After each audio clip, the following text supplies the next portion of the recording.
Hello everyone and welcome to my Y&R Trends channel. I hope everyone is having a wonderful day.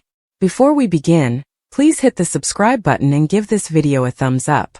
The weight of the day had settled deep into Nick's bones, a familiar fatigue that came not from hard physical labor, but from the endless, intricate dance of family drama that was his birthright. He'd sought refuge in the one place that had always offered a semblance of peace, the Genoa City Athletic Club, its dark wood and soft lighting a buffer against the city's constant hum. He was on his second scotch, the ice cubes melting into tiny, translucent islands in the amber sea, his thoughts a tangled knot of concern for his sister Victoria, the latest corporate skirmish at Newmanlock, and the ever-present low-grade worry about his son Christian.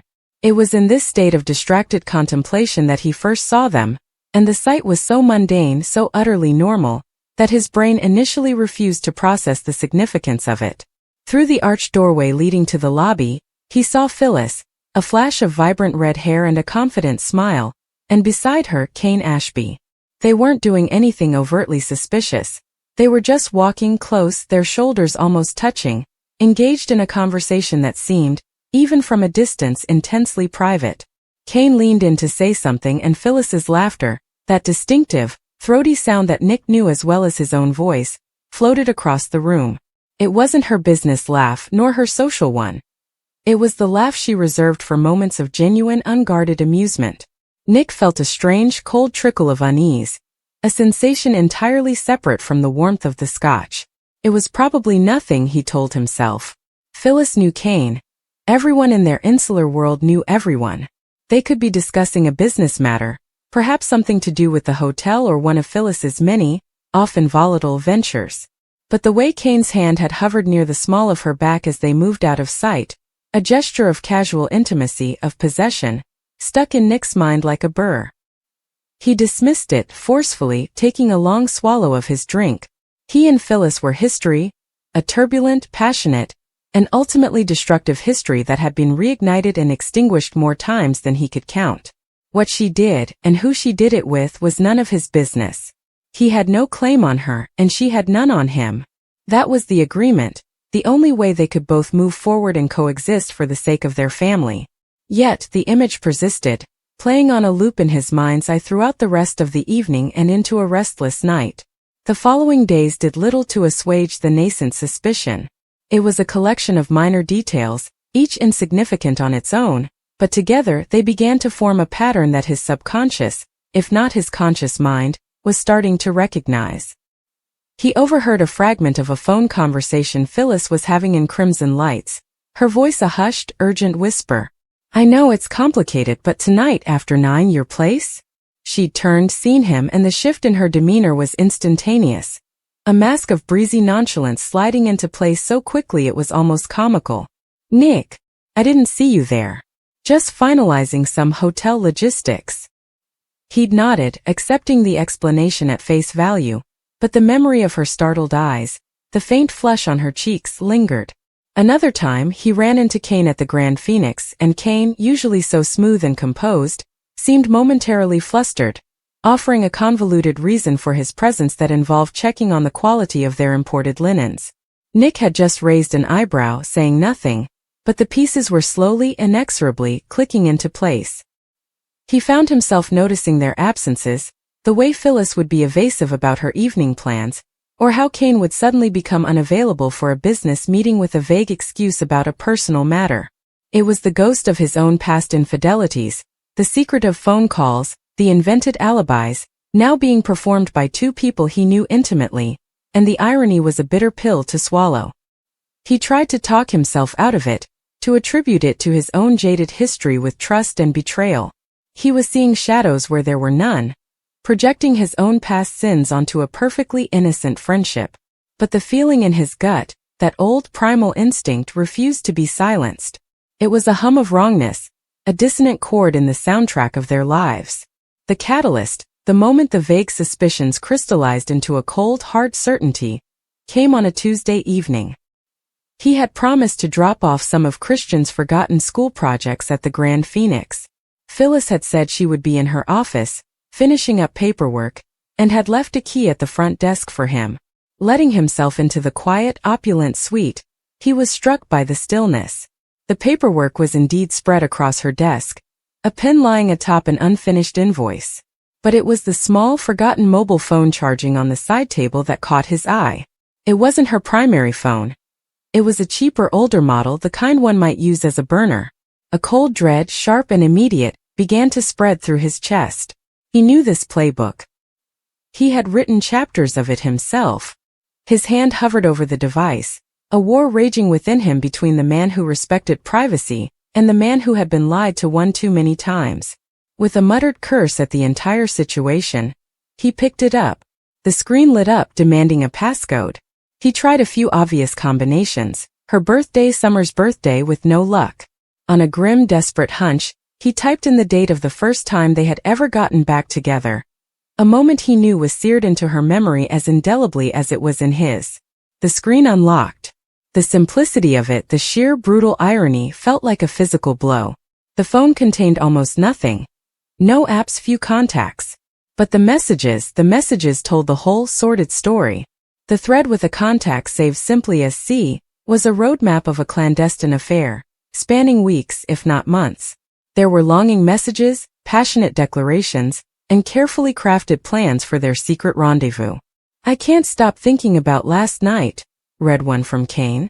"The way you feel in my arms," Phyllis had replied. "It's the only time I feel real. This has to be our secret. No one can know, especially not Nick." The words blurred on the screen. Especially not Nick. He stood there, frozen, the phone feeling like a block of ice in his hand. The air seemed to leave the room.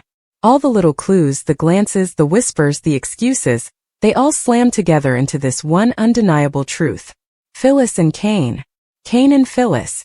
It was so absurd, so reckless, so utterly devastating in its potential fallout that he almost laughed. Kane, who had been like a brother to his own brother, a fixture in their complex family web.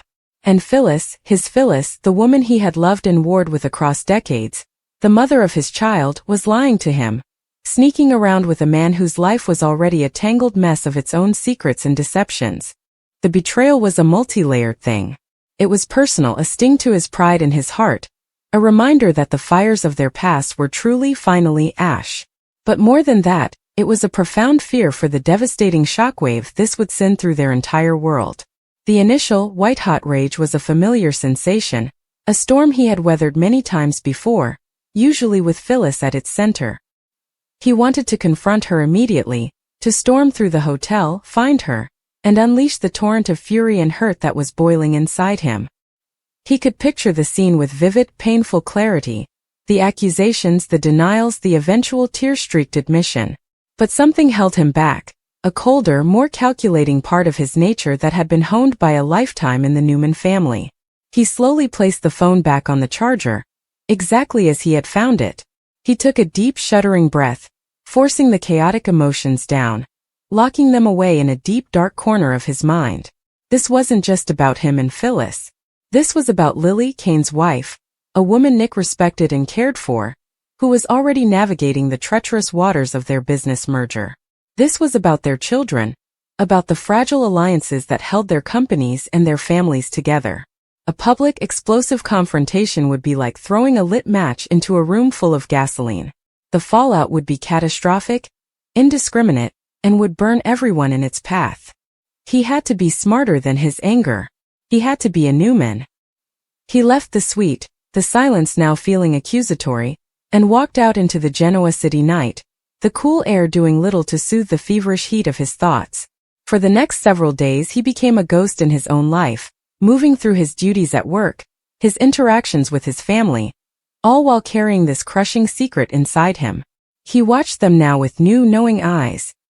He saw the subtle glances they exchanged across a crowded room at society, the way Phyllis's hand would briefly brush against Kane's arm in a way that could be construed as friendly, but to Nick, was a testament to their intimacy. He listened to Kane talk about Lily and his family with a convincing tone of devotion, and he felt a fresh wave of disgust at the man's duplicity. He saw Phyllis in moments when she thought she was unobserved, a faint, secret smile playing on her lips, a lightness in her step that hadn't been there before, and it cut him to the core.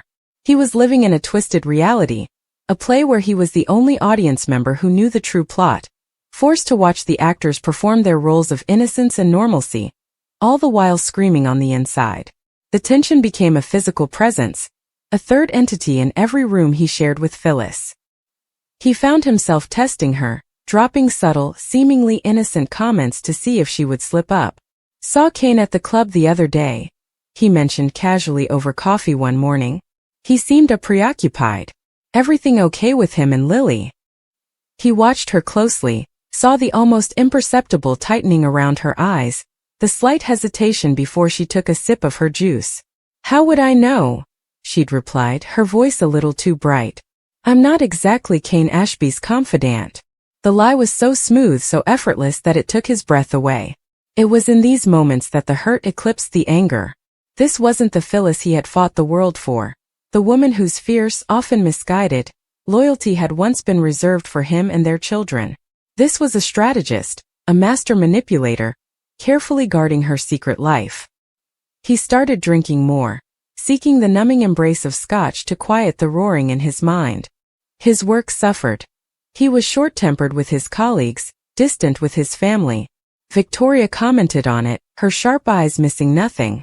"You look like you've seen a ghost, Nick. What's going on with you?" He'd just shaken his head, offering a weak excuse about stress at work, but he could see she didn't entirely believe him. The weight of the secret was becoming unbearable. He was trapped in a gilded cage of his own knowledge, and the bars were closing in tighter every day. He knew he couldn't hold it forever. A secret of this magnitude has its own energy, its own desperate need to be revealed, and it was only a matter of time before the pressure became too great and the whole delicate facade shattered into a million irreparable pieces. The breaking point arrived not with a dramatic confrontation, but with a quiet, desperate plea from an unexpected source. Lily had asked to meet him for lunch, her usual poised demeanor frayed at the edges. "I'm worried about Kane," she confessed, stirring her salad without any real interest. "He's been so distant lately, working late, distracted. He says it's the pressure of the merger, but I don't know, Nick. Feels different. There's a wall there that wasn't before." She looked at him, her eyes searching his for some kind of answer, some reassurance he was utterly powerless to give. In that moment, seeing the genuine pain and confusion in Lily's face, the last of his resolve to remain silent crumbled. He was actively participating in her betrayal by knowing the truth and saying nothing. He was protecting the people who were causing this pain. The morality of it, the sheer wrongness of his complicity, became starkly clear. He couldn't do it anymore. He couldn't sit across from this good, kind woman and lie to her with his silence. He reached across the table and placed his hand over hers. "Lily," he began, his voice gravelly with the strain of it all. But the words wouldn't come. How could he be the one to destroy her world? How could he look her in the eye and tell her that her husband was betraying her with one of the most volatile, controversial women in Genoa City? He saw the dawning realization in her eyes, the fear that his hesitation confirmed her worst suspicions. "You know something," she whispered, her voice trembling. "Don't you, Nick? What is it? Please, you have to tell me." The restaurant, with its clinking glasses and murmured conversations, seemed to fade away. He was on a precipice and there was no stepping back. The secret was about to break free, and he was going to be the one holding the hammer. He didn't tell her everything, not then, not in the middle of a public restaurant. He was vague, citing a gut feeling and some suspicious behavior he'd witnessed, urging her to be cautious, to talk to Kane. It was a coward's half measure, but it was all he could manage without detonating the bomb. But the die was cast. Lily, now armed with a seed of concrete suspicion, would not let it go. The chain of events was now in motion, hurtling toward an inevitable and ugly conclusion. That evening, fueled by a potent mix of righteous anger and a desperate need to reclaim some semblance of control, he went to see Phyllis. He didn't go to her suite. He couldn't bear the intimacy of that space, tainted now by the ghost of her infidelity. He summoned her to the hotel's rooftop bar, a place that was public enough to prevent a scene, yet private enough for the difficult conversation that needed to happen. The night air was cool, the city lights twinkling below like a carpet of fallen stars. She arrived, beautiful and defiant, a question in her eyes. Nick, what's this about? You sounded so serious on the phone. He didn't offer her a drink. Oh, she did, Kyle said, his voice cracking with a mixture of rage and devastating hurt. She had the results for years, Claire. Years. She sat across from us at family dinners. She toasted to the Abbott legacy. She watched me and my father build our company, our relationship. And she knew. She knew the whole damn time. He finally stopped pacing, his shoulders slumping as if the weight of the revelation was physically crushing him. The test came back negative, Claire. Jack Abbott is not my biological father. The words hung in the air, sucking all the oxygen from the room. Claire felt the world tilt on its axis. This was worse than any corporate takeover, any business betrayal. This was an attack on the very core of a person. Kyle. I don't know what to say, she stammered, her mind reeling. Who is? Kyle shook his head, a look of utter lostness replacing the fury for a moment. She wouldn't say. She was a mess, crying, saying she was sorry, that she was in a dark place, that she never meant for it to come out this way. It was all about her, her pain, her fear. What about me? What about my father? My God, Jack. The thought of Jack's reaction seemed to hit him with a fresh wave of anguish. He must be destroyed. This will break him. This will absolutely shatter him. He looked at Claire, his eyes, usually so full of charming confidence, now pools of utter devastation. My entire life is a lie, Claire. Every memory I have with him, every lesson he taught me, every time I looked in the mirror and tried to see a piece of him in my face, it was all a fiction. I'm not an Abbott. I'm just some man's biological mistake that she used as a pawn in one of her endless games. Claire finally crossed the room and took his hands in hers. They were ice cold. Kyle, listen to me. That is not true. You are Kyle Abbott. A name isn't just blood. It's history, it's shared experiences, it's love. Jack raised you. He is your father in every way that truly matters. She was pleading with him, trying to anchor him in this hurricane of pain. He chose you, Kyle. Even before he knew for sure, he fought for you. That means more than a strand of DNA. But her words, though heartfelt, seemed to bounce off the fortress of his hurt. How can I ever look him in the eye again? Kyle whispered, pulling his hands away to wrap his arms around himself. Knowing what I know now? Knowing that every time he looks at me, he'll be wondering whose son I really am? That every achievement of mine will be tinged with this fraud? And my mother. God, I don't even have words for what she's done. This isn't a simple lie.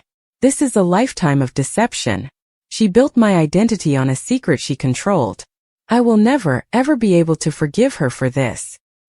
He sank onto the sofa, burying his face in his hands.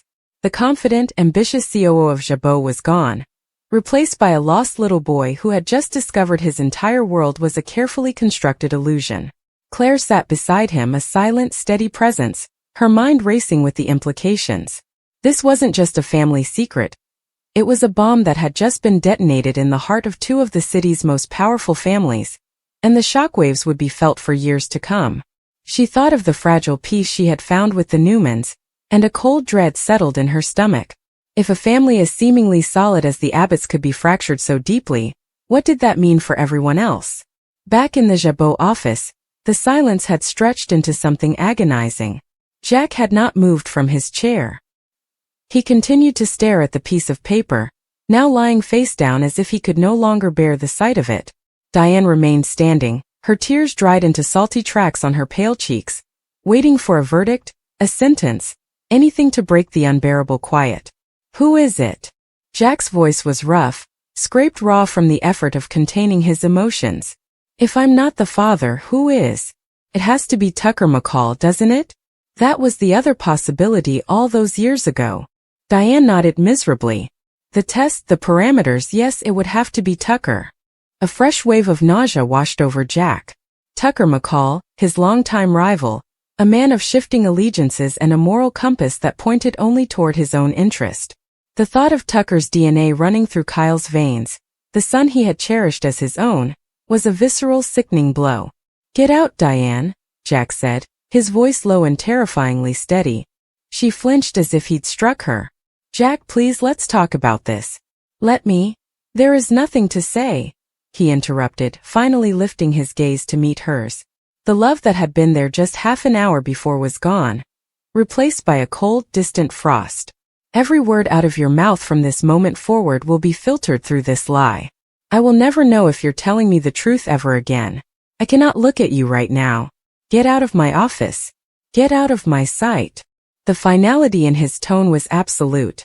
Defeated, her own heart shattering into a million pieces, Diane turned and walked out, closing the door with a soft, final click that echoed in the silent room like a gunshot. Alone, Jack finally let the mask slip. A ragged, guttural sob tore from his throat. He picked up the framed photograph of him and Kyle, taken on the day Kyle was officially named a VP at Jabot. The pride in both their faces was palpable. He had seen his own father, John Abbott, in Kyle's ambition, his drive. He had believed a legacy was being passed down. Now he saw only a cruel joke. He was not looking at his son. He was looking at the living, breathing evidence of his wife's ultimate betrayal, a constant, walking reminder that the happiness he had held so dear was nothing more than an elaborate stage play, and he had been the only one who didn't know he was reading from a script written by Diane. The news, as it always did in Genoa City, began to seep out, a slow, toxic leak from a contaminated source. Victor Newman, in his study, received a quiet phone call from one of his many sources. He listened, his expression granite, before hanging up and summoning Victoria. "It seems the Abbotts are facing a crisis," he stated, his voice devoid of any schadenfreude, simply stating a new fact in the city's ever-shifting landscape. A paternity issue concerning Kyle.